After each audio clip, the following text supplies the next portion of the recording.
Hello दोस्तों, आज हम आपसे उत्तर प्रदेश शिक्षक पात्रता परीक्षा हल प्रश्न पत्र अक्टूबर 2017 का डिस्कस करेंगे। उसका एक भाग बाल विकास और शिक्षण शास्त्र से जुड़ा है।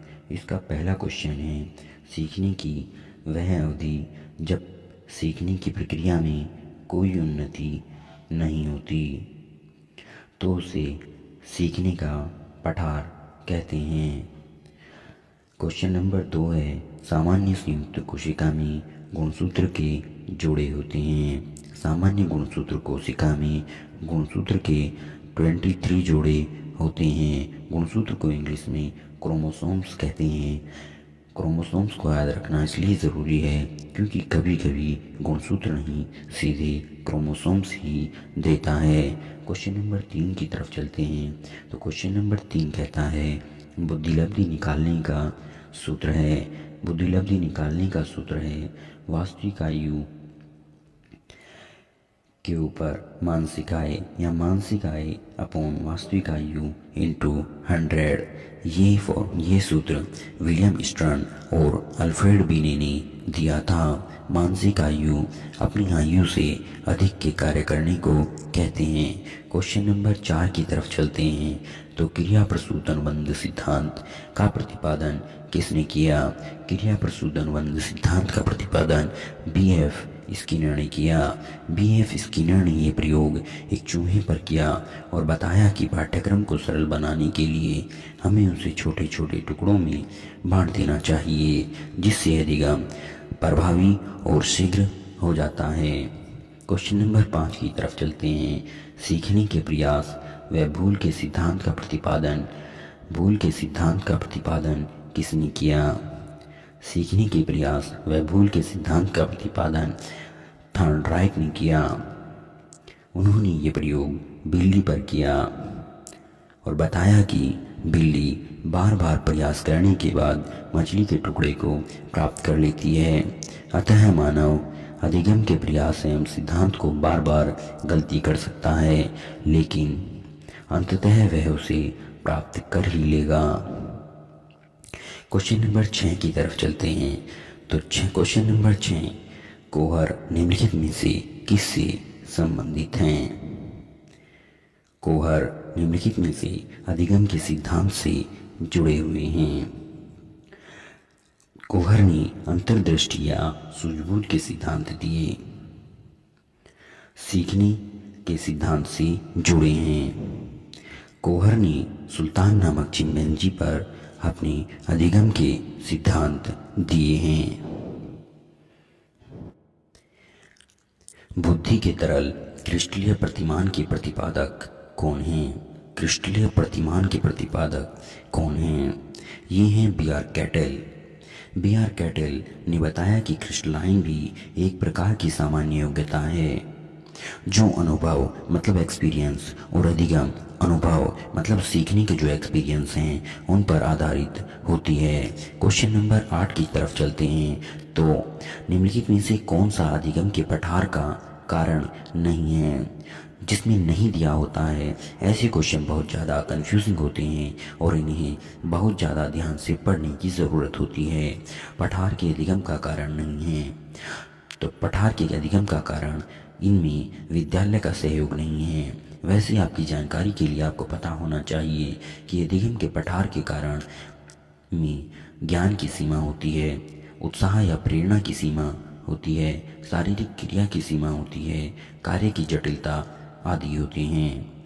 अब क्वेश्चन नंबर 9 की तरफ चलते हैं। शिक्षण हेतु मानसिक उद्वेलन प्रतिमान का प्रयोग निम्न में से किसके सुधार हेतु किया जाता है? समस्या समाधान हेतु। शिक्षण हेतु मानसिक उद्वेलन प्रतिमान का प्रयोग निम्नलिखित में से किसके सुधार हेतु किया जाता है? समस्या समाधान हेतु। क्वेश्चन नंबर 10 की बात करते हैं। अधिगम अनुभव प्रशिक्षण के परिणाम स्वरूप व्यवहार में परिवर्तन है। यह कथन किसका है? ये कथन गेट्स व अन्य लोगों ने दिया है। अधिगम का मतलब होता है सीखना, और आदमी पूरे जीवन ही सीखता चला जाता है। और गेट्स ने अधिगम को परिभाषित किया है। क्वेश्चन नंबर 11, गोलमैन निम्नलिखित में से किससे जुड़े हैं? गोलमैन संवेगात्मक बुद्धि से जुड़े हैं। गोलमैन कहते हैं संवेदात्मक बुद्धि से जुड़े हैं, और गोलमैन कहते हैं स्वयं की एवं दूसरों की भावनाओं संवेगों को समझना, व्यक्त करना, नियंत्रित करने की योग्यता संवेदनात्मक बुद्धि कहलाती है। क्वेश्चन नंबर 12 की तरफ चलते हैं। स्टैनफोर्ड बिनी परीक्षण मापन करता है। स्टैनफोर्ड बिनी परीक्षण बुद्धि के मापन से जुड़ा है।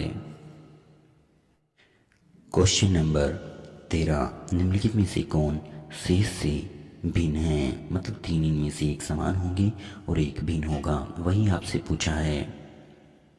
अधिगम के लिए अधिगम का सिद्धांत, समान अवयवों का सिद्धांत, ड्राइव रिडक्शन सिद्धांत, सामान्यीकरण का सिद्धांत। इनमें से अधिगमन और समान अवयवों और सामान्यीकरण का सिद्धांत अधिगम से जुड़े हैं, जबकि ड्राइव रिडक्शन का सिद्धांत अभिप्रेरणात्मक सिद्धांत है। इसे क्लार्क हल ने 1943 में प्रतिपादित किया था। क्वेश्चन नंबर 14 की तरफ चलते हैं। अंतर्मुखी व्यक्तित्व और बहिर्मुखी व्यक्तित्व का वर्गीकरण किसने किया था? अंतर्मुखी व्यक्तित्व और बहिर्मुखी व्यक्तित्व का वर्गीकरण जुंग ने दिया था। जुंग ने व्यक्तित्व को 3 भागों में बांटा, अंतर्मुखी, बहिर्मुखी और उभयमुखी। क्वेश्चन नंबर 15 की तरफ चलते हैं। संज्ञानात्मक संपत्ति का न्यूनतम स्तर है। संज्ञानात्मक स्मृति का न्यूनतम स्तर ज्ञान होता है, ऐसा हमें ब्लूम ने बताया। इसके 6 संज्ञानात्मक संपत्ति के भाग होते हैं। नंबर 1 पर जो कि न्यूनतम होता है वह है ज्ञान। उसके बाद नंबर 2 पर अबोध होता है। नंबर 3 पर अनुप्रयोग होता है। नंबर 4 पर विश्लेषण होता है। नंबर 5 पर संश्लेषण होता है। और सबसे अधिकतम जो होता है वो मूल्यांकन होता है। यही संज्ञानात्मक संपत्ति के 6 सिद्धांत बताए गए। क्वेश्चन नंबर 16 की बात करते हैं तो बच्चों के सामाजिक विकास को प्रभावित करने वाले कारक हैं। बच्चों के सामाजिक विकास को प्रभावित करने वाले कारकों में सामाजिक परिवेशजन्य तत्व आते हैं, क्योंकि परिवार किसी भी बालक को या बच्चे को सिखाने वाली प्राथमिक सीढ़ी होती है। परिवार के बाद समाज ही वह स्थान है जहाँ बालक का सर्वांगीण विकास होता है, मतलब सब कुछ विकास होता है। सर्वांगीण विकास का मतलब है सामाजिक, मनोवैज्ञानिक और नैतिक। क्वेश्चन नंबर 17 की तरफ चलते हैं। एक बालक जो मोटरसाइकिल चलाना जानता है, मोटर बाइक चलाना सीख रहा है। यह उदाहरण किसका है? यह उदाहरण ऊर्ध्व अधिगम अंतरण के अंतर्गत आता है। ऊर्ध्व अधिगम अंतरण का मतलब होता है निम्न स्तर से उच्च स्तर की तरफ सीखते हुए जाना। बात करते हैं क्वेश्चन नंबर 18 की। निम्नलिखित में से कौन सा शारीरिक विकास का प्रमुख नियम है? शारीरिक विकास का प्रमुख नियम दूरगामी विकास के नियम होते हैं। शारीरिक विकास के प्रमुख नियम दूरगामी विकास के प्रमुख नियम होते हैं। क्वेश्चन नंबर 19 की बात करते हैं। निम्नलिखित में से कौन सा विकास का सिद्धांत नहीं है? अनुकूलित प्रत्यावर्तन का सिद्धांत। अनुकूलित प्रत्यावर्तन का सिद्धांत विकास का सिद्धांत नहीं है। विकास माँ के गर्भ से लेकर मृत्यु तक यानी मृत्यु उपरांत तक होता रहता है। क्वेश्चन नंबर 20 की तरफ चलते हैं। विकास के परिणाम स्वरूप नवीन विशेषताएं एवं नवीन योग्यताएं प्रकट होती हैं, ऐसा किसने कहा है? विकास के परिणाम स्वरूप नवीन विशेषताएं और नवीन योग्यताएं प्रकट होती हैं, ऐसा गेसेल का कहना था। क्वेश्चन नंबर 21 की तरफ चलते हैं। मूल प्रवृत्तियों को 14 प्रकारों में किसने बांटा?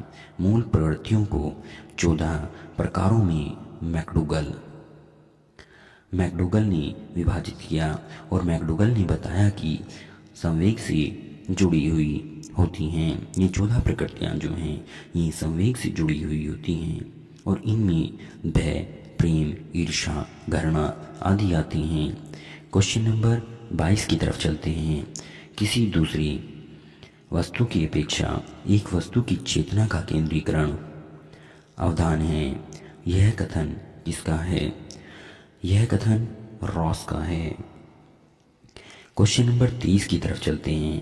निम्नलिखित में से कौन सा सीखने के मुख्य नियमों में शामिल नहीं है? देखो यहाँ पर फिर नहीं आया है। नहीं वाले जितने भी होते हैं वो इसलिए थोड़े कठिन हो जाते हैं क्योंकि हम कभी कभी नहीं पढ़ना भूल जाते हैं। तो क्वेश्चन नंबर 23 का आंसर होगा सीखने के मुख्य नियमों में शामिल नहीं है। तत्परता का नियम, अभ्यास का नियम, बहु अनुक्रिया का नियम, परिवाह का नियम।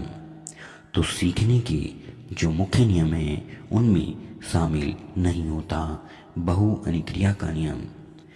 थॉर्नडाइक ने कहा कि थॉर्नडाइक ने अधिगम के नियम दिए। उन्होंने बताया कि तत्परता का नियम, अभ्यास का नियम और प्रभाव का नियम ये तीनों अधिगम यानी सीखने के नियम के अंतर्गत आते हैं। क्वेश्चन नंबर 24 की बात करते हैं हम। तो वर्ष 12 से वर्ष 16 के बच्चों के लिए हिंदी में डॉक्टर एस जलोटा ने कौन सा परीक्षण प्रतिपादित किया? मतलब 12 से 16 वर्ष की आयु के बच्चों के लिए कौन सा परीक्षण डॉक्टर एस जलोटा ने दिया? डॉक्टर एस जलोटा ने साधारण मानसिक योग्यता परीक्षण दिया। यह व्यक्तिगत रूप से सीखने, अनुदेशों को समझने, समस्याओं के समाधान से जुड़ा हुआ परीक्षण था जो डॉक्टर एस जलोटा ने किया था। अब क्वेश्चन नंबर 25 की तरफ चलते हैं। निम्नलिखित में से कौन सा युग्म सही नहीं है? अब यहाँ पर फिर वही दिया गया है कि आपसे नहीं में पूछा है। नहीं में जितने भी क्वेश्चन दिए गए हैं उन्हें ध्यान से पढ़ने की बहुत ज़्यादा ज़रूरत होती है। कौन सा युग्म सही नहीं है? सीखने का उद्दीपक अनुक्रिया सिद्धांत थॉर्नडाइक ने दिया। सीखने का उद्दीपन सिद्धांत थॉर्नडाइक ने दिया, ये बात बिल्कुल सही है। सीखने का क्रिया प्रसूत अनुबंध सिद्धांत बीएफ स्पिनर ने दिया। सीखने का क्लासिकल सिद्धांत पोलवाक ने दिया, ये भी ठीक है। सीखने का समग्र सिद्धांत ये आपका शिक्षा के दर्शन से जुड़ा है, हल से जुड़ा हुआ नहीं है। ये आपका किससे जुड़ा है? ये आपका शिक्षा के दर्शन से जुड़ा है। क्वेश्चन नंबर 26 देख लेते हैं। ग्रंथियों के आधार पर व्यक्तित्व के विभिन्न प्रकारों की चर्चा किसने की? यानी ग्रंथियों के आधार पर व्यक्तित्व को किसने बांटा? ग्रंथियों के आधार पर व्यक्तित्व को क्रिस्मर ने बांटा था। बुद्धि के द्विकारक सिद्धांत का प्रतिपादन किसने किया? यह आपका क्वेश्चन नंबर 27 है और इसमें पूछा गया है बुद्धि का जो द्विकारक सिद्धांत है उसका प्रतिपादन किसने किया?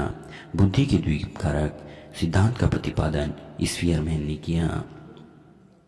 इन्होंने दो कारकों में बांटा, सामान्य मानसिक योग्यता और विशिष्ट मानसिक योग्यता। सामान्य मानसिक योग्यता जितनी अधिक होती है आदमी उतना ही तेज होता है। अब बात करते हैं क्वेश्चन नंबर 28 की, जो कि इसका अगला क्वेश्चन है। क्वेश्चन नंबर 28 की बात कर लेते हैं। इनमें से किसका नाम सर्जन शास्त्र के पिता से जुड़ा है? इनमें से किन का नाम मतलब किसे सर्जन शास्त्र का पिता कहा जाता है? अनुवांशिकी एवं मानव आबादी के विकास से जुड़ा हुआ होता है सर्जन शास्त्र, और गाल्टन को सर्जन शास्त्र का पिता कहा जाता है। क्वेश्चन नंबर 29, सर्जनात्मकता मौलिक अधिक परिणामों को अभिव्यक्त करने की मानसिक प्रक्रिया है।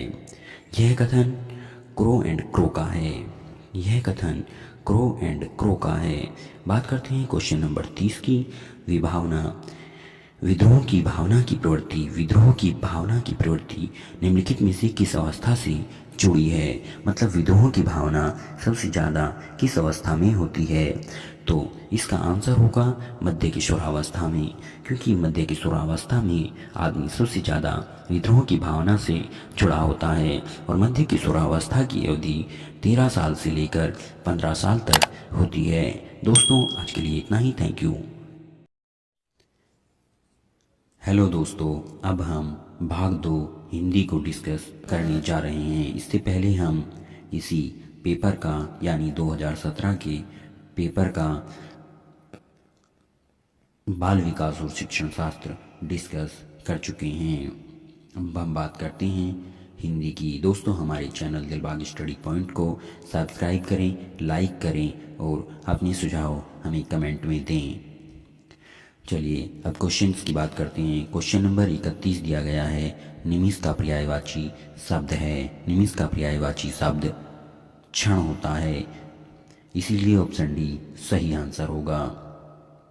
निमिष के अन्य पर्यायवाचियों में क्षण, विपल और पल आते हैं। क्वेश्चन नंबर नेक्स्ट की बात करते हैं। क्वेश्चन नंबर 32 है। निष्कपट शब्द का संधि विच्छेद बताएं। निष्कपट शब्द का संधि विच्छेद नि प्लस कपट होता है। निष्कपट यह एक विसर्ग संधि है। क्वेश्चन नंबर 33 की बात करते हैं। अत्यंत शब्द का प्रयुक्त उपसर्ग है। अत्यंत शब्द दो शब्दों से मिलकर बनेगा, अति प्लस अंत।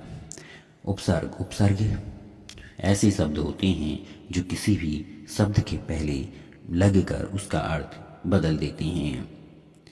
इसका आंसर ऑप्शन डी अति होगा।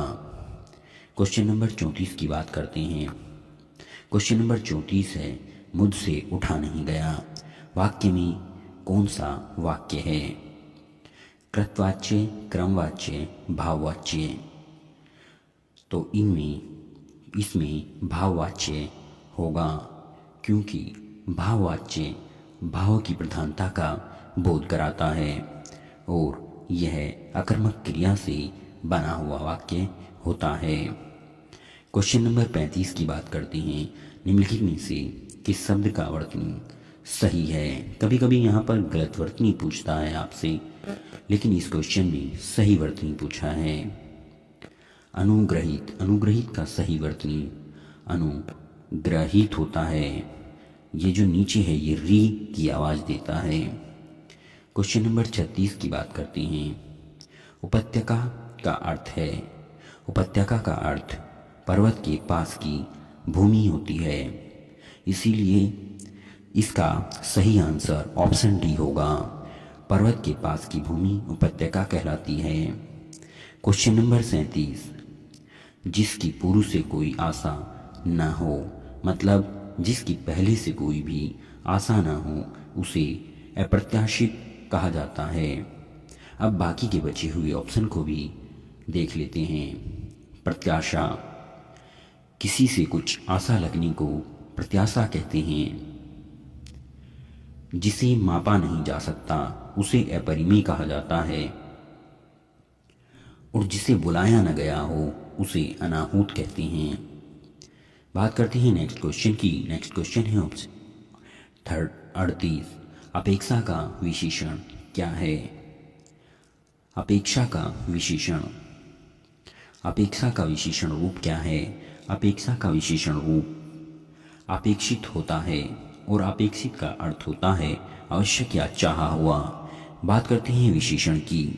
विशेषण ऐसे शब्द होते हैं जो संज्ञा या सर्वनाम की विशेषता बताते हैं, ना कि क्रिया की। तो जो भी शब्द संज्ञा या सर्वनाम की विशेषता बताते हैं वह विशेषण कहलाते हैं। क्वेश्चन नंबर 39 की बात करते हैं। तो क्वेश्चन नंबर 39 कहता है, डै का उच्चारण स्थान क्या है? डै का उच्चारण स्थान पूछा है। डै का उच्चारण स्थान नासिक्य होता है। पंचमा अक्षर जो होते हैं, मतलब 5 जो वर्ग दिए गए हैं आपको, कै वर्ग, चै वर्ग, तय वर्ग, जो इस तरह के वर्ग हैं उनका जो 5वां अक्षर होता है वो नासिक्य होता है। इनके उच्चारण में नाक से ध्वनि निकलती है। बात करते हैं मूर्धन्य की। मूर्धन्य ध्वनियाँ जो होती हैं वो टे, ठे, डे, ढे, अणे होती हैं। ये तालु के पीछे से और गले के मतलब कंठ के आगे से निकलती हैं। बात करते हैं नेक्स्ट क्वेश्चन की। नेक्स्ट क्वेश्चन है क्वेश्चन नंबर 40। गोधूम शब्द का तद्भव रूप क्या है? गोधूम का तद्भव रूप गेहूं होता है। तद्भव कहते हैं ऐसे शब्दों को जो समय के साथ बदल गए हैं, मतलब अपनी मूल स्थिति में नहीं बचे हैं। गोधूम तत्सम होगा गेहूं का। अब बात करते हैं बाकी बचे हुए ऑप्शंस की। गोबर, गोबर तद्भव है और इसका तत्सम रूप गौम्य होता है। गोबर का तत्सम रूप गौम्य होता है। गाय का तत्सम रूप गो होता है। बात करते हैं क्वेश्चन नंबर 41 की। सह ध्वनि का उच्चारण स्थान कौन सा है? सह ध्वनि का उच्चारण स्थान तालु होता है। तालु की अन्य ध्वनियां कुछ इस प्रकार होती हैं। च, छ, ज, झ, अणे, बड़ी ई जिससे ईक बनता है, छोटी ई और यह। बात करते हैं अगले ऑप्शंस की। 4 गज मखमल में कौन सा विशेषण है? 4 गज मखमल में परिमाण बोधक विशेषण है। विशेषण हम पहले बता चुके हैं कि विशेषण क्या होता है। विशेषण ऐसे शब्द होते हैं जो संज्ञा और सर्वनाम की विशेषता बताते हैं। विशेषण के 4 भेद होते हैं: संख्यावाचक, गुणवाचक, परिमाणवाचक और जी सार्वनामिक। बात करते हैं नेक्स्ट क्वेश्चन की। शीश का तत्सम रूप क्या है?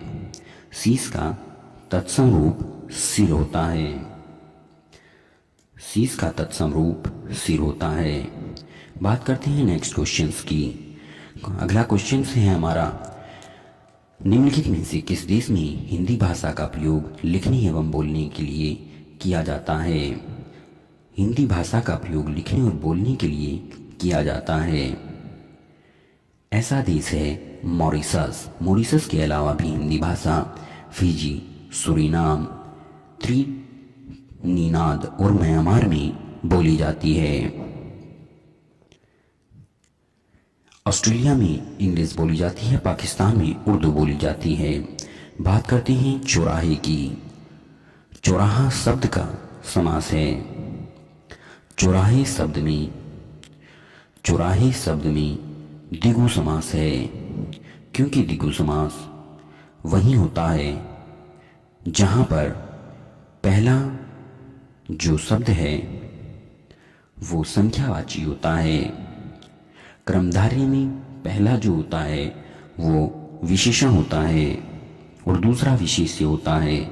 बात करते हैं द्वंद्व की, तो द्वंद्व में कोई भी पद प्रधान नहीं होता, जबकि दोनों अलग अलग होते हैं। अव्ययी भाव में पहला जो शब्द होता है वो अविकारी शब्द होता है। बात करते हैं नेक्स्ट क्वेश्चन की। Question number 46। सूरसागर की भाषा क्या है? सूरसागर की भाषा ब्रज है और सूरसागर को लिखने वाले सूरदास थे। क्वेश्चन नंबर नेक्स्ट की बात करते हैं। आंख की किरकिरी होना, यह एक मुहावरा है। आंख की किरकिरी होना, इसका अर्थ होता है कष्टदायक होना।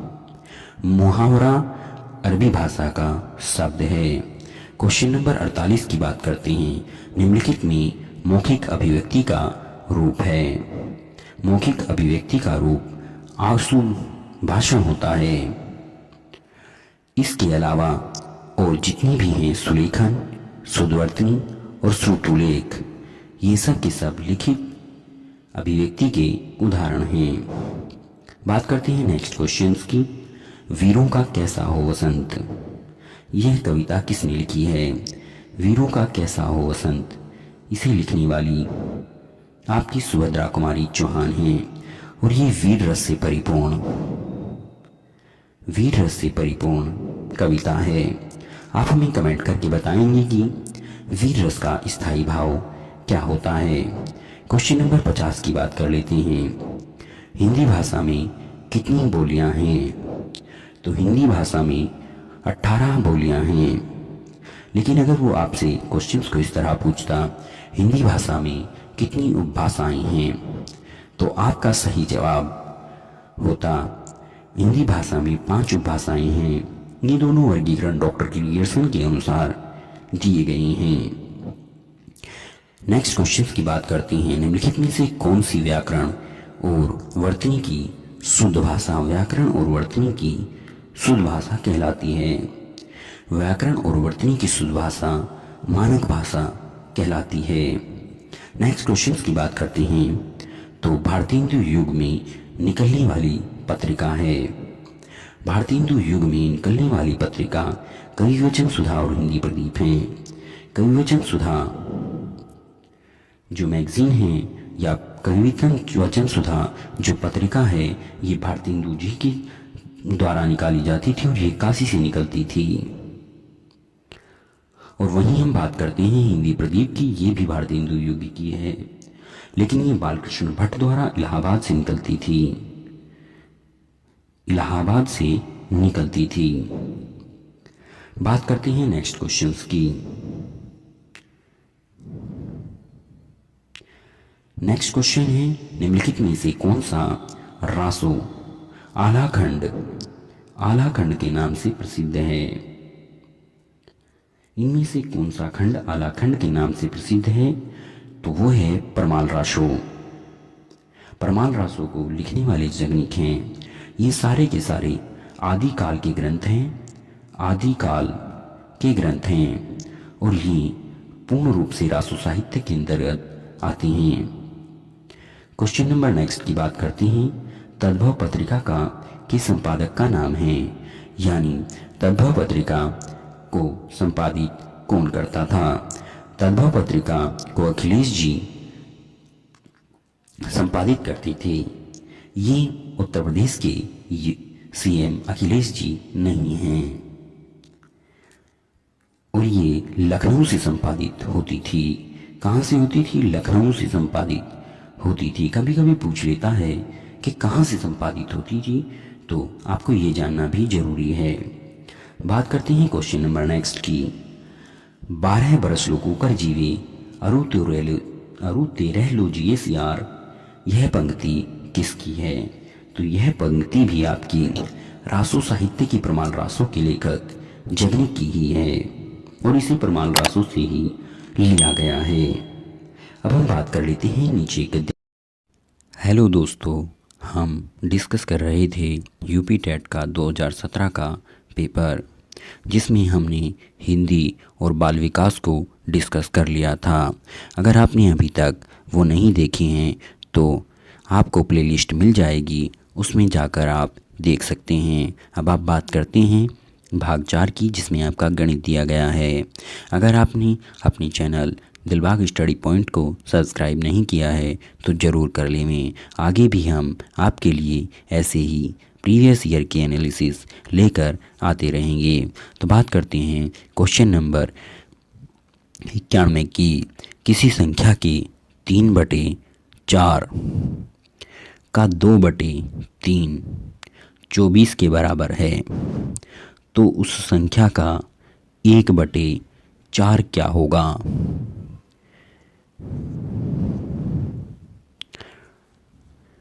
हमने संख्या ले ली थी x, हमने संख्या ले ली थी x। उसने कहा था x के 3/4 का 2/3, तो हमने कर दिया 2/3। वो 24 के बराबर बताया था।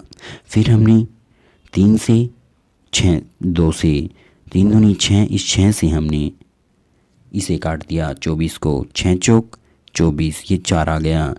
4 की 3 की में गुणा करी, 4 तिया 12, 12 की हमने 4 में गुणा करी तो 48 आ गया। अगर आप ऐसे चाहें तो ऐसे लिख सकते हैं, नहीं तो आप 48 भी लिख सकते हैं। अब बात करते हैं, वो कहता है जो संख्या आई है उसका 1/4 बताइए। फिर हमने उसे 4 से भाग कर दिया तो आंसर हमारा 12 होगा।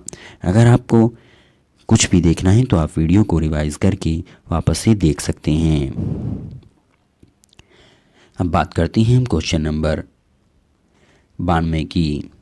ये कहता है 378, 226, 459, 312 की जब हम गुणा करते हैं तो उसमें इकाई का अंक क्या होगा।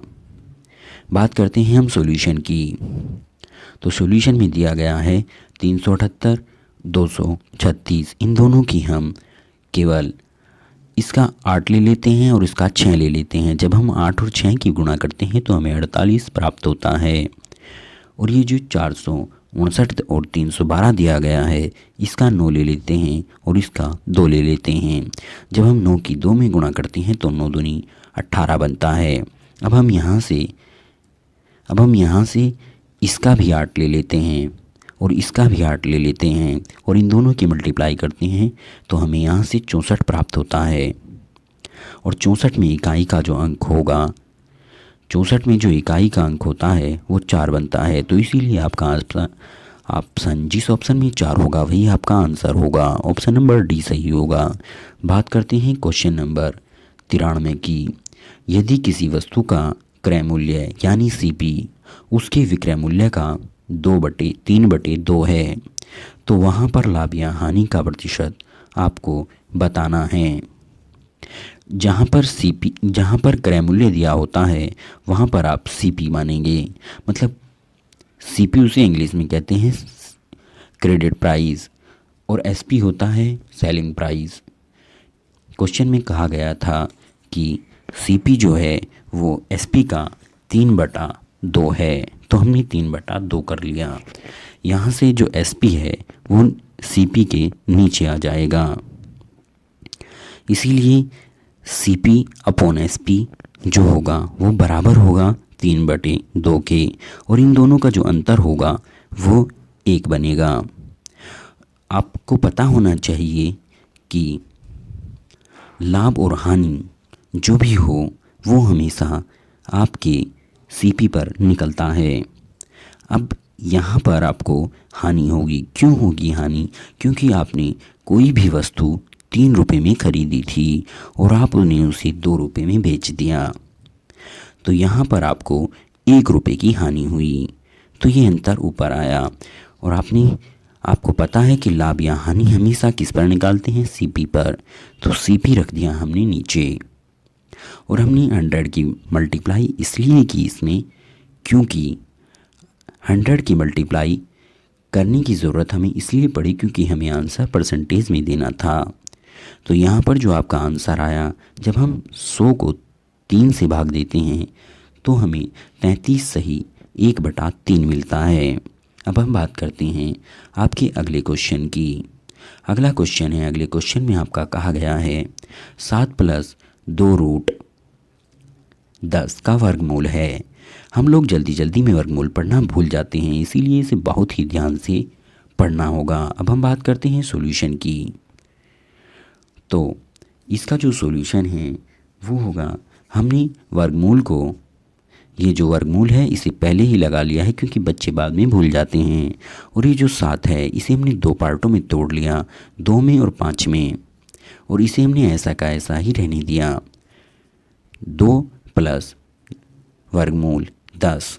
अब हम बात करते हैं अगली लाइन की। ये जो 2 होता है ये हमेशा ऐसे टूटता है, वर्गमूल 2 × वर्गमूल 2 हमेशा 2 बनाता है।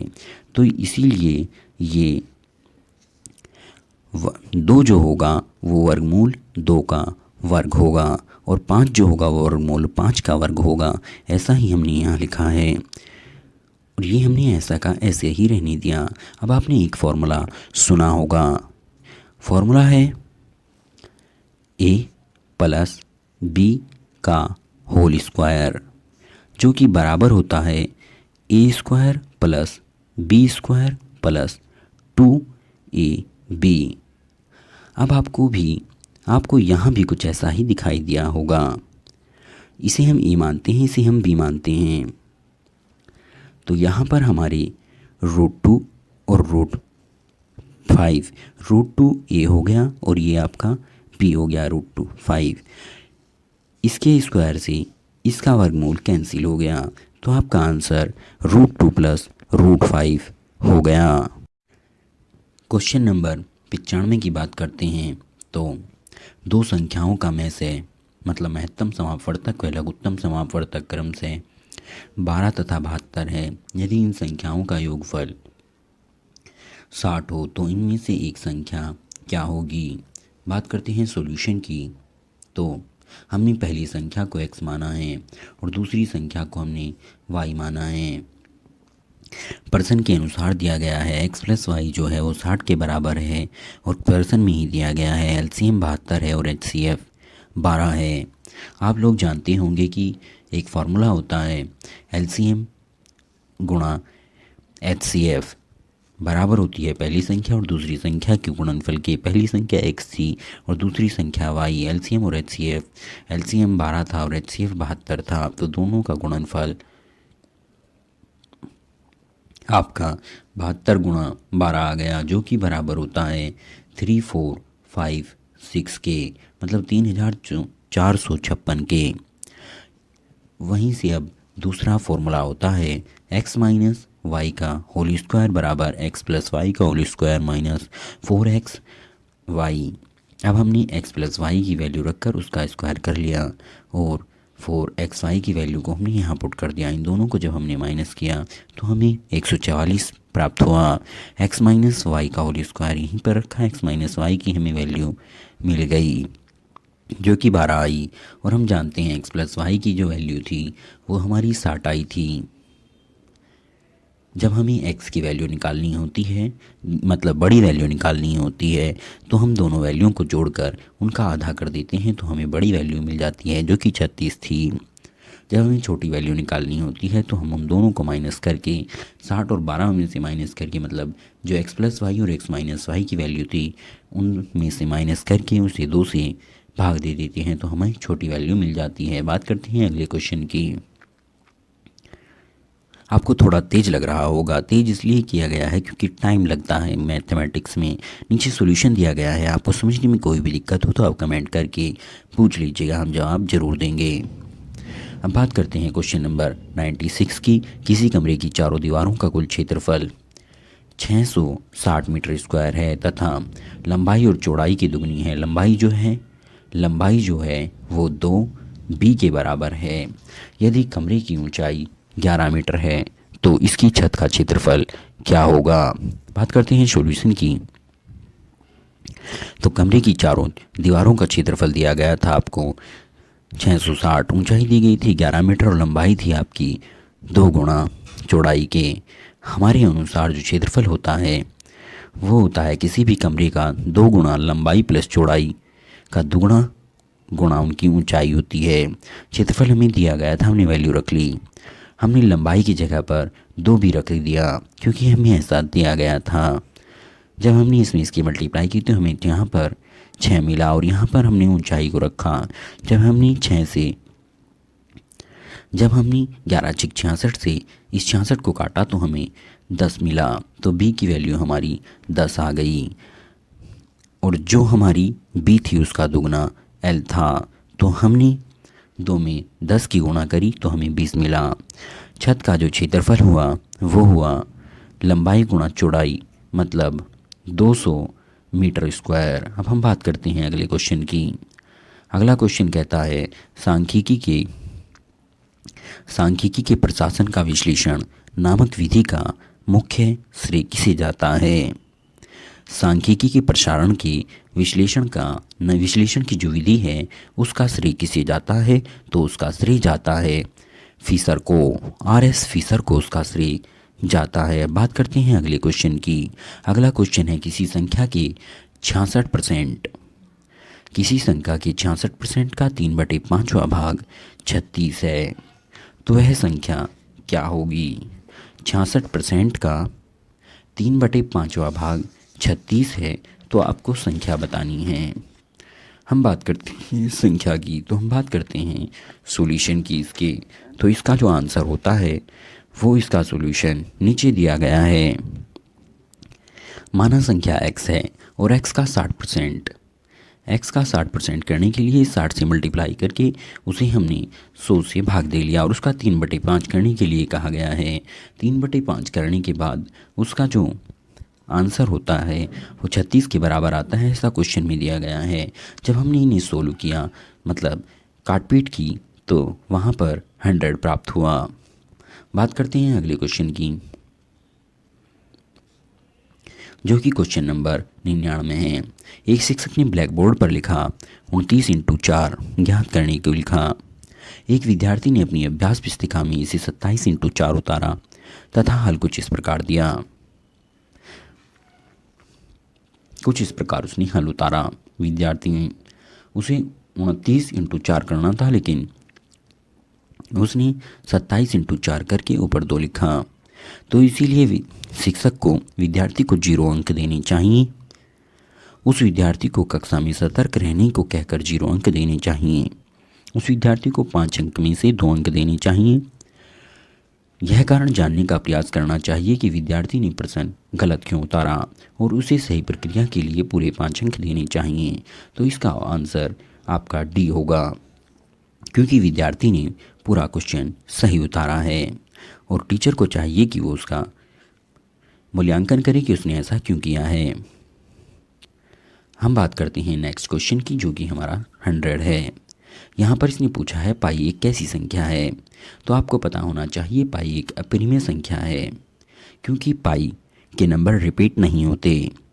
जो पाई के मान होते हैं जैसे 22/7 और 3.14, ये सब आपकी परिमेय संख्या होती हैं, क्योंकि ये रिपीट हो जाती हैं और इनका एक पूर्ण अर्थ निकलता है, लेकिन पाई का ऐसा कोई अर्थ नहीं निकलता। अब हम बात करते हैं क्वेश्चन नंबर 101 की। यदि a/3 और b/4 c/7 के बराबर हो तो आपको a + b + c/c का मान ज्ञात करना है। तो जब भी आपको ऐसा दिया जाए तो आपको एक ही काम करना है, a के बराबर 3 कर देना है, a के बराबर 3 कर देना है, b के बराबर 4 और c के बराबर 7, और यहाँ पर वैल्यू पुट करनी है और नीचे c की वैल्यू पुट करनी है। तो अब आओ सॉल्यूशन देख लेते हैं। जैसे यहाँ पर दिया गया है a/3 b/4 और c/7। तो हमने आपको बताया था कि a की वैल्यू 3 हो जाएगी, जो नीचे होता है वही होता है वैल्यू, b की वैल्यू 4 हो जाएगी और c की वैल्यू 7, और हमने इन वैल्यू को यहाँ पर पुट किया। तो यहाँ पर 7 4 11 और 3 14 होती हैं। 14 को जब हमने 7 से डिवाइड किया तो हमारा आंसर 2 आया। अब हम बात करते हैं अगले क्वेश्चन की। हमारा अगला क्वेश्चन है, यदि किसी संख्या 60406 को 11 से विभाज्य हो तो उसके रिक्त स्थानों के पूर्णांक क्या होंगे। मतलब जो रिक्त स्थान दिया गया है वहाँ पर कौन सी संख्या आएगी। तो आपको 11 से विभाज्यता का नियम पता होना चाहिए। 11 से विभाज्यता का नियम है सम स्थानों के अंकों का योग, सम स्थानों के अंकों का योग विषम स्थानों के अंकों का योग। जब हमने सम स्थानों के अंकों का योग विषम स्थान के अंकों का योग किया तो 6 × 4 10 और 6 16 होता है, और यहाँ पर सिर्फ 0 है, और यहाँ पर आपको कोई अंक फिल करना है। तो जब हमने 16 में से ये वाला अंक घटाया जिसे हमने x मान लिया, तो हमें 11 प्राप्त होना चाहिए या 0 प्राप्त होना चाहिए। तो जब हमने 11 में से 16 को घटाते हैं तो हमें 5 प्राप्त होगा। बात करते हैं अगले क्वेश्चन की। अगला क्वेश्चन कहता है 20वीं सदी में स्वशिक्षित भारतीय गणितज्ञ प्रतिभावान व्यक्ति कौन थे। मतलब 20वीं सदी के पूछा है इन्होंने। 20वीं सदी में गणित के प्रतिभावान व्यक्ति श्रीनिवास रामानुज थे। बात करते हैं अगले क्वेश्चन की। यहाँ पर इसका ऑप्शन आंसर दिया गया है। बात करते हैं अगले क्वेश्चन की। Question number 104। एक खंभे का 4/7 भाग कीचड़ में धंसा है। जब धसे हुए भाग का 1/3 भाग बाहर खींच लिया, मतलब जितना धसा था उसमें से तिहाई हिस्सा मतलब 1/3 बाहर खींच लिया, तब भी हमने पाया कि 8 मीटर खंभा अभी भी कीचड़ में है। तो खंभे की पूरी लंबाई ज्ञात करो। ऐसे क्वेश्चन को हल करने के लिए हमें सबसे पहले ये करना है, नीचे वाली जो डिजिट होती है उसका हमें एलसीएम ले लेना है। अगर हम एलसीएम नहीं लेना चाहते तो हम ऐसा भी कर सकते हैं कि हम एक ऐसी संख्या ढूंढें जो दोनों से कटती हो। 7 और 21 से जो कटती है उसका वो है 21। 21 का जब हमने 4/7 निकाला तो हमें 12 प्राप्त हुआ। और जब हमने इस 12 का 1/3 बाहर निकाला तो हमें 4 आया। जो धसा हुआ रह गया वो 8 था। पर्सन के अनुसार 8 मीटर अंदर रह गया, हमारे अनुसार भी 8 मीटर अंदर रह गया। जब हमने 8 को 8 से डिवाइड किया तो हमें 1 मिला, मतलब अब हम 1 की मल्टीप्लाई उस टोटल संख्या में कर देंगे जो हमने एलसीएम निकाला था। तो कुल लंबाई जो होगी, कुल लंबाई जो होगी वो आपकी 21 मीटर आती है। यही इसका आंसर होगा। बात करते हैं अगले क्वेश्चन की। अगला क्वेश्चन है, त्रिभुज एबीसी की भुजाओं के मध्य बिंदु ये होते हैं मतलब बीच का बिंदु डी और ई और एफ हैं। निम्न में से कौन सा कथन सत्य है? तो इसके लिए हमें ऑप्शन देखने होंगे।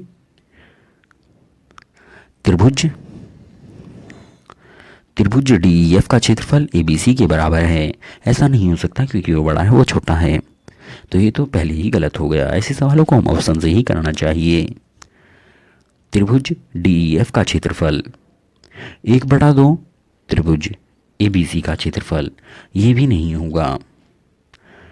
त्रिभुज डी एफ का क्षेत्रफल 1/3 डी एफ का क्षेत्रफल, ये भी नहीं हो सकता। डी एफ का क्षेत्रफल 1/4 डी एफ का क्षेत्रफल, क्योंकि वो मध्य बिंदु पर है तो उसके डिवाइड में 4 आना होगा। तो इसका जो आंसर होगा वो आपका टी होगा। बात करते हैं अगले क्वेश्चन की। ये आपका सॉल्यूशन भी दिया गया है। बात करते हैं अगले क्वेश्चन की। अगला क्वेश्चन 106 है। दो संख्याओं में से बड़ी संख्या का दोगुना छोटी संख्या के 5 गुने से 3 ज़्यादा है तथा बड़ी संख्या का 4 गुना छोटी संख्या के 3 गुने का योग 71 है, तो ये संख्याएं कौन सी होंगी? हमने आपको इसका सॉल्यूशन नीचे दिया गया है। बड़ी संख्या हमने x ले ली थी और छोटी संख्या हमने y ले ली थी। प्रश्न हमें कह रहा है कि बड़ी संख्या का 2 गुना और छोटी संख्या का 5 गुना 3 है, वो हमने लिख लिया है। अब छोटी संख्या का 4 गुना, छोटी संख्या का 3 गुना और बड़ी संख्या के 4 गुने का योग 71 है।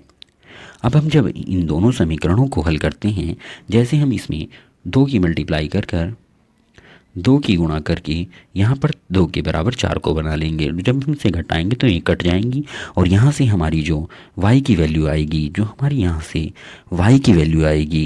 तो y की वैल्यू हमें 5 प्राप्त होगी और x की वैल्यू 14। इसीलिए हमारा यहाँ पर ऑप्शन नंबर सी बिल्कुल करेक्ट आंसर होगा। बात करते हैं हम 107 नंबर क्वेश्चन की। यदि दो संख्याओं का अंतर और उनके गुणनफल क्रम से, अंतर जो है उनका मतलब वो 5 दिया गया है और जो गुणनफल है वो 36 दिया गया है। अब उनके व्युत्क्रमों का अंतर पूछा है। व्युत्क्रम होता है उसी संख्या का उल्टा कर देना, मतलब कुछ ऐसे। नीचे आपको सॉल्यूशन दिया गया है। जब आपको अंतर दिया गया है तो हमने यहाँ पर अंतर दिखाया है। x - y बराबर 5 और xy बराबर 36। अब हम प्रश्न की बात करते हैं। प्रश्न कहता है कि आपको उन दोनों के व्युत्क्रमों का योग अंतर निकालना है। अब हमने अंतर किया, जब हम इन दोनों का एलसीएम लेंगे तो आपको xy प्राप्त होगा। इसकी मल्टीप्लाई इधर होगी, इसकी मल्टीप्लाई इधर। x - y बराबर, यहाँ पर जब हम x - y का जो वैल्यू दी है वो 5 दी है और xy की वैल्यू जो दी है वो 36 दी है, तो इसीलिए इसका आंसर ऑप्शन नंबर ए होगा। बात करते हैं क्वेश्चन नंबर 108 की। ये कहता है 5 सेंटीमीटर की एक भुजा वाले एक घन के सभी फलकों पर रंग लगाया जाता है। यदि इसे 1 सेंटीमीटर क्यूब वाले घनों में काटा जाता है तो 1 सेंटीमीटर घन वाले कितने घनों में केवल एक ही फलक पर रंग होगा? इसका एक फॉर्मूला होता है, वो होता है 6 ब्रैकेट स्टार्ट n-2 का होल क्यूब।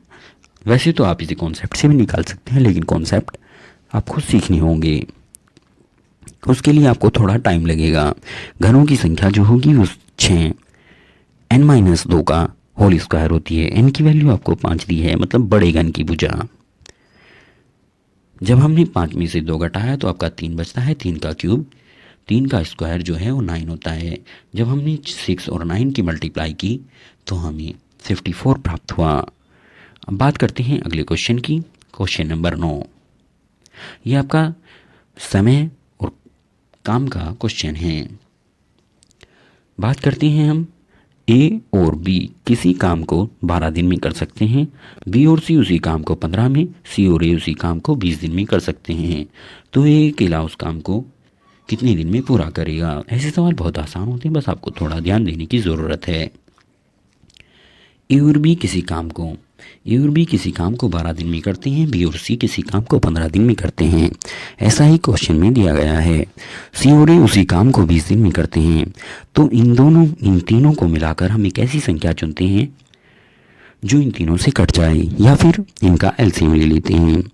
तो जब हमने एलसीएम 60 प्राप्त हो गया, ये 60 जो होता है टोटल काम होता है, कुल कार्य है। जब हमने 12 को 60 से भाग दिया, यहाँ पर ये हमने एक दिन में ए जमा बी इतना काम करेंगे, वो डिजिट आती है 12 पंजे 60, 15 चौका 60, 12 से जब हम 60 को भाग देते हैं तो में 3 मिलता है। अब हमने इन तीनों को जोड़ दिया है, तो हमें यहाँ 12 प्राप्त होता है। अब हमने इन तीनों को जोड़ा तो हमें यहाँ पर 2a प्राप्त होंगे, 2b प्राप्त होंगे, 2c प्राप्त होंगे। हमने 2 से 12 को काट दिया तो हमें a जमा b जमा c की वैल्यू 6 प्राप्त हुई। अब आपको पता है कि जो b जमा c है, ये एक दिन में 4 काम करते हैं, तो a अकेला जो है वो यहाँ से 6 - 4 काम करेगा। तो आपको जब हम 6 में से 4 को घटाएंगे तो यहाँ पर 2 प्राप्त होगा, तो एक दिन में 2 काम करेगा। और टोटल काम हमारे पास 60 था और 2 से हमने इसे 60 को भाग दे दिया, तो हमारा आंसर 30 दिन आया। यही आपका बिल्कुल सही आंसर होगा। ऑप्शन नंबर सी बिल्कुल सही है। बात करते हैं क्वेश्चन नंबर 10 की। यदि अवरोही क्रम होता है घटता हुआ क्रम में रखते हुए आंकड़ों के दोनों छोरों से चरम प्रक्षेपण हटाए जाते हैं, तो केंद्रीय प्रवृत्ति के कौन से माप प्रभावित होंगे। आपको पता होना चाहिए कि ये स्टैटिस्टिक्स सांख्यिकी के क्वेश्चंस होते हैं, और इसमें ऑप्शन नंबर बी बिल्कुल करेक्ट होगा। माध्यक और बहुलक आपके इफेक्ट होंगे, मतलब प्रभावित होंगे, यही आपका ऑप्शन दिया गया है। बात करते हैं अगले क्वेश्चन की। हम बात कर रहे थे क्वेश्चन नंबर 11 की। ये कहता है किसी संख्या के 2 अंकों का गुणनफल 6 है, उस संख्या में 9 जोड़ने से प्राप्त संख्या में अंकों के स्थान बदल जाते हैं। मतलब अंकों में जब हम 9 जोड़ देते हैं तो हमें स्थान बदले हुए मिलते हैं। वह संख्या क्या है? आपको इसे ऑप्शन से ही करना है। हम सबसे पहले ऑप्शन नंबर डी को चेक करते हैं। जब हमने 3 की मल्टीप्लाई 2 में की तो हमें 6 प्राप्त हुआ, लेकिन जब हमने इसमें 9 जोड़ दिया तो हमें यहाँ से 32 प्राप्त हुआ, जो कि बिल्कुल सही ऑप्शन है क्योंकि स्थान बदल चुके हैं। आप इनमें से सभी को चेक करके देख सकते हैं। आपको अगर कोई भी दिक्कत है तो हमें कमेंट में ज़रूर बताइएगा। अब बात करते हैं क्वेश्चन नंबर 12 की। किसी प्राकृतिक संख्या का प्रत्येक अंक या तो 3 है या 4 है। यह संख्या 3 और 4 दोनों से विभाजित होती है, तो सबसे छोटी संख्या क्या है? सबसे पहले हम ऑप्शंस देख लेते हैं। इसमें ऑप्शंस हैं 3 और 4 से विभाजित होने की बात कहता है। 3 और 4 से 3 से विभाजित संख्या तभी होती है जब उसके तीनों अंकों का योग 3 से विभाजित हो। जैसे यहाँ विभाजित हो रहा है, लेकिन 4 से विभाजित होने की बात भी करता है। 4 से विभाजित करने के लिए ये जो दाहिने के अंक होते हैं, ये जो दाहिने वाले अंक होते हैं, दाहिने वाले जो अंक होते हैं वो 4 से डिवाइड होने चाहिए, भाग दिया जाना चाहिए, जैसा कि इसमें नहीं हो रहा है, तो ऑप्शन नंबर ए गलत होगा। अब हम बात करते हैं ऑप्शन नंबर बी की। ऑप्शन नंबर बी के तीनों अंकों का योग 12 बनता है, जो कि 3 से भाग दिया जा सकता है, और इसके दाहिने का जो अंक है वो भी 4 से भाग दिया जा रहा है, इसीलिए इसका आंसर बी होगा। ऑप्शन नंबर बी इसका बिल्कुल सही आंसर होगा। अब हम बात करते हैं क्वेश्चन नंबर 13 की। किसी आयत चित्र में आयत की लंबाई दर्शाती है। आयत की लंबाई किसी भी आयत चित्र में क्या दर्शाती है? किसी भी आयत चित्र में आयत की लंबाई उसकी बारंबारता को दर्शाती है। किसी वर्ग की बारंबारता को उसकी लंबाई दर्शाती है आयत की। यहाँ पर आपको ऑप्शंस भी दिए गए हैं, आप यहाँ से चेक कर सकते हैं। अब हम बात करते हैं क्वेश्चन नंबर 114 की। पंचभुज के सभी अंतःकोण का योग बताओ। अंतःकोणों के योग के लिए एक फॉर्मूला होता है 2n-4 इंटू 90। यहाँ पर जो n है ये आपको बता रहा है 5, क्योंकि ये पंचभुज है, भुजाओं की संख्या होता है n। अब हम बात करते हैं सॉल्यूशन की। ये दिया गया है 2n-4 इंटू 90। n की वैल्यू 5 है तो n की जगह पे हमने 5 रखा, तो 5 दूनी 10 में से 4 गए, आपके 6 बचते हैं। 6 नम आपके 54 होते हैं। जब हमने 6 की मल्टीप्लाई 90 से की तो हमें 54 प्राप्त हुआ। ये 540 का बिल्कुल सही जवाब होगा। अब हम बात करते हैं क्वेश्चन नंबर 115 की। एक रचनात्मक कक्षा में शिक्षक को निम्न में से क्या नहीं करना चाहिए। इनमें से किसी भी शिक्षक को क्या नहीं करना चाहिए। तो ऐसे सवाल आपके गणित की जो पेडागोजी होती है उसी से आते हैं, और इसका बिल्कुल सही जवाब विद्यार्थियों को कूट रटने के लिए नहीं कहना चाहिए। ऑप्शन नंबर बी होगा। अब हम बात करते हैं क्वेश्चन नंबर 116 की, जो कि कोटिपूरक कोणों के अंतर को बताता है। सबसे पहले यहाँ आपको कोटिपूरक कोण जानने होंगे।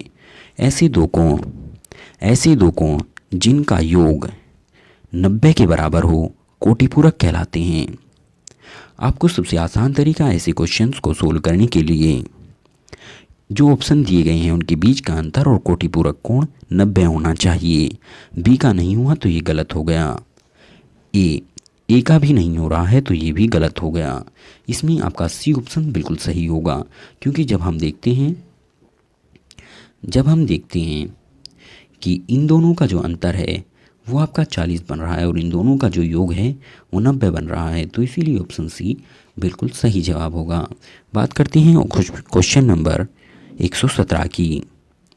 ये कह रहा है कि 12 को 12 से भाग देने पर क्या शेषफल बचता है। ऐसे सवालों को सोल्व करने के सबसे आसान तरीका है आप इसे 12 से भाग देकर देख लें, तो आपका जो शेषफल बचेगा वो आपका 4 होगा। मतलब ऑप्शन डी बिल्कुल सही जवाब होगा। अब हम बात करते हैं क्वेश्चन नंबर 118 की। क्वेश्चन नंबर 118 है, किसी विद्यार्थी को निम्न में क्या आंकना चाहिए। गणितीय प्रक्षेपण, बिना समझ के रटने की क्षमता, शिक्षक को चुनने की क्षमता, अवधारणा व अवधारणा ने समझने की प्रश्न की प्रवृत्ति। तो इसका जो बिल्कुल सही जवाब होगा वो होगा डी। इसका भी आपका बिल्कुल सही जवाब डी होगा, क्योंकि अवधारणा ने समझने पर भी प्रश्न न पूछने की अवधि, मतलब स्टूडेंट ने कुछ नहीं समझा और तब भी वो प्रश्न नहीं पूछ रहा है, तो ऐसे विद्यार्थियों को टीचर को आंकना चाहिए। क्वेश्चन नंबर 119 की बात करते हैं, जो पूछता है अधिकतम और न्यूनतम प्रक्षेपण के अंतर कहलाता है। मतलब अधिकतम और न्यूनतम, मतलब सबसे कम और सबसे ज़्यादा का जो अंतर होता है वो आपका क्या कहलाता है, वो आपका परिसर कहलाता है। बिल्कुल सही जवाब इसका ऑप्शन नंबर सी होगा। अब हम बात करते हैं क्वेश्चन नंबर 120 की। ये पूछता है सबसे छोटी अभाज्य संख्या कौन सी है। तो सबसे छोटी अभाज्य संख्या 2 होती है। अगर वो आपसे यूँ पूछे सबसे छोटी सम अभाज्य संख्या कौन सी है, तो भी आपकी 2 ही होती है, क्योंकि एक को हम ना तो अभाज्य मानते हैं और ना ही भाज्य मानते हैं। दोस्तों आज के लिए इतना ही। Thank you. आप हमारे चैनल दिलबाग स्टडी पॉइंट को सब्सक्राइब कर लीजिए। इससे पहले हम बाल विकास और हिंदी के भी प्रैक्टिस सेट्स करा चुके हैं, आप एक बार चाहें तो उन्हें भी देख सकते हैं। हेलो दोस्तों, अब आपसे पहले यूपी टेट 2017 का जो पेपर है उसके कुछ पार्ट जैसे हिंदी, चाइल्ड पेडागोजी और मैथ को डिस्कस कर चुके हैं। अगर आप उन्हें देखना चाहते हैं तो आपको प्लेलिस्ट में वो सब मिल जाएंगे। अब हम बात करते हैं भाग 5 की, जो कि पर्यावरणीय शिक्षा से जुड़ा है। इसका पहला क्वेश्चन है, एगमार्क का संबंध किससे होता है। तो एगमार्क का संबंध गुणवत्ता से होता है, जो कि कृषि उत्पादों की गुणवत्ता का प्रतीक होता है। अब बात करते हैं अगले क्वेश्चन की, जो कि हमारा पॉलिटी से है। ये है, किस देश के संविधान से मौलिक कर्तव्यों को लिया गया है। बात मौलिक कर्तव्यों की होती है तो मौलिक कर्तव्य 42वें संविधान संशोधन 1976 द्वारा जोड़े गए। इन्हीं स्वर्ण सिंह समिति की अनुशंसा पर जोड़ा गया। सबसे पहले इन्हें 51 कै में रखा गया, जो कि इनके लिए एक अलग भाग बनाया गया, जो कि भाग 4 कै में है, और इन्हें यूएसएसआर अर्थात पूर्व सोवियत संघ से लिया गया। पहले इनकी संख्या 10 हुआ करती थी, लेकिन इसमें बाद में 11वां और जोड़ा गया। अब इनकी संख्या 11 होती है। अब हम बात कर लेते हैं इसके बचे हुए ऑप्शंस की, क्योंकि क्वेश्चंस वहाँ से भी पूछे जाते हैं। जैसे यूनाइटेड किंगडम से, मतलब यूके से आपकी एकल नागरिकता ली गई है और संसदीय प्रणाली ली गई है, और यूएस से मतलब अमेरिका से आपकी सर्वोच्च न्यायालय की सर्वोच्चता ली गई है, और जर्मनी के संविधान से, जर्मनी के वाइमर संविधान से आपातकाल के दौरान मूल अधिकारों का निलंबन लिया गया है। चलिए चलते हैं नेक्स्ट क्वेश्चन पर, जो कि हमारा 123 होगा, मतलब 123वें क्वेश्चन की तरफ। ये क्वेश्चन कहता है, एक वयस्क मानव में कुल अस्थियों की संख्या कितनी होती है।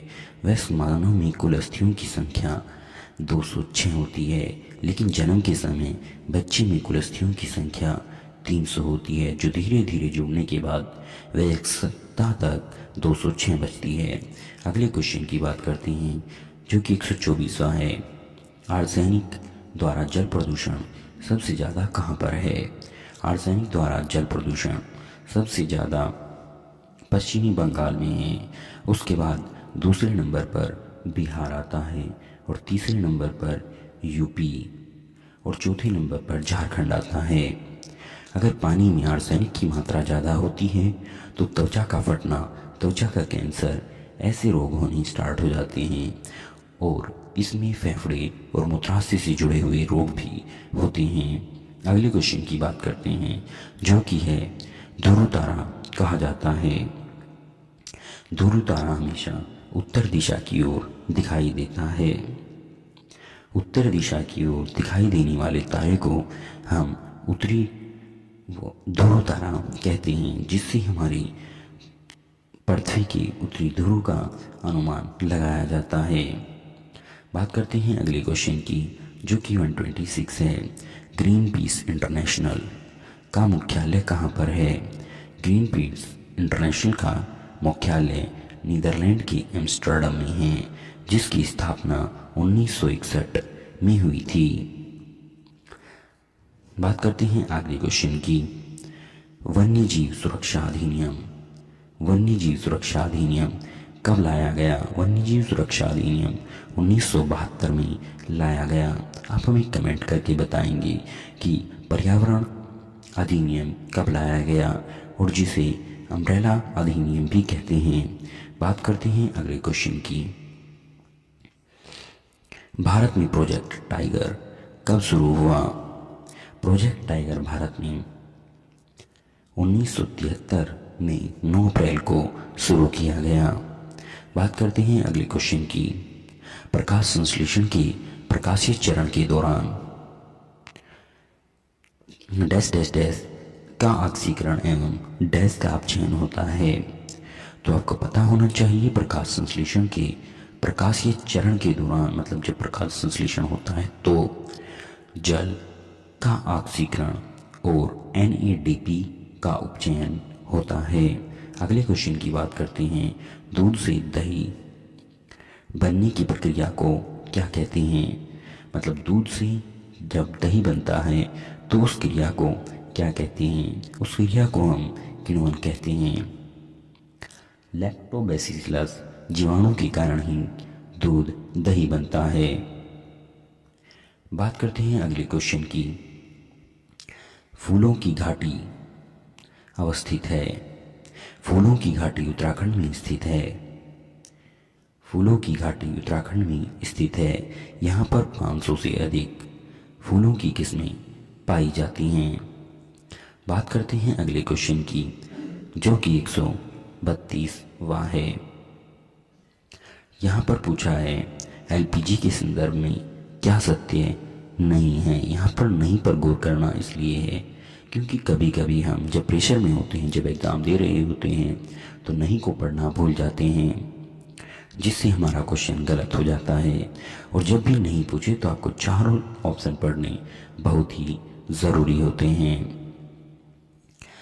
एलपीजी एक स्वच्छ ईंधन है, ये बात बिल्कुल सही है। यह उच्च ऊष्मीयमान रखता है। इस मतलब इसका एलपीजी का जो ऊष्मीयमान होता है वो उच्च होता है, ये भी बात सही है। यह नीली ज्वाला से जलने वाला है, मतलब जब हम एलपीजी को जलाते हैं तो नीली ज्वाला निकलती है, ये भी बात सही है। यह मीथेन उत्सर्जन करने वाला है, नहीं। एलपीजी जो है हमारा वो ब्यूटेन और प्रोपेन के मिश्रण से बना होता है। इनमें इसमें 2 की परसेंटेज बहुत ज़्यादा होती है। तो यहाँ पर इस क्वेश्चन का जो आंसर होगा वो आपका डी होगा। बात करते हैं अगले क्वेश्चन की। निम्नलिखित पराबैंगनी किरणों में से कौन सा अधिक हानिकारक है। मतलब उसने यहाँ पर ये सारे पराबैंगनी किरणें ही दिए हैं, लेकिन उसने पूछा है सबसे ज़्यादा हानिकारक कौन सा है। तो अल्ट्रावायलेट ए जो होता है वो सबसे ज़्यादा हानिकारक होता है और इसी से सबसे ज़्यादा कैंसर होने की संभावनाएं जताई जाती हैं। अल्ट्रावायलेट रेज सूर्य से आती हैं और इन्हीं को रोकने के लिए ओजोन परत जिम्मेदार होती है। आप कमेंट करके बताएंगे कि ओजोन परत किस मंडल में पाई जाती है। बात करते हैं अगले क्वेश्चन की। तो कोटोपैक्सी एक जागृत ज्वालामुखी है जो अवस्थित है। कोटोपैक्सी हमारा एंडीज पर्वतमाला में अवस्थित है और एंडीज पर्वतमाला हमारी दक्षिणी अमेरिका की पर्वतमाला है। कोटोपैक्सी एंडीज के इक्वाडोर में अवस्थित है, इक्वाडोर में अवस्थित है और ये जागृत ज्वालामुखी है, सुषुप्त नहीं है। बात करते हैं अगले क्वेश्चन की। द ओरिजिन ऑफ स्पीसीज की रचना है, मतलब ओरिजिन ऑफ स्पीसीज एक बुक है, उसको लिखने वाले का नाम पूछा है।